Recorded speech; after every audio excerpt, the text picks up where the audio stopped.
নমস্কার, আজকে আপনাদের সামনে একটা ছোট্ট বার্থডে মিনি ব্লগ নিয়ে চলে এলাম। আজকের দিনটা ছিল ভীষণ ভালো।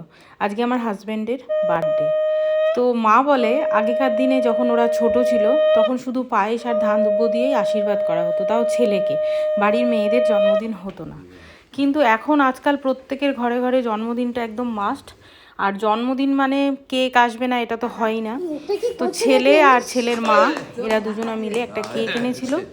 দুপুরবেলা পায়েস দিয়ে ধান দুপুর দিয়ে আশীর্বাদ করে জন্মদিন পালন হলো, আর সন্ধ্যাবেলা হলো কেক। আর এই যে আমাদের ধ্রুব, দাদানের খুব প্রিয়, ভীষণ আনন্দ। দাদানের বার্থডে, ও তো খুব খুশি। আর দাদান প্রথম কেক কেটে ওর মুখেই দিয়েছে, আর এতে ও তো আরও খুশি। আর ও কেকের দিকে তাকিয়ে আছে যে কতক্ষণে কেকটা টেস্ট করবে। বাচ্চাদের যেটা হয়, কেক দেখলে, চকলেট দেখলে অনেক অনেক আনন্দ।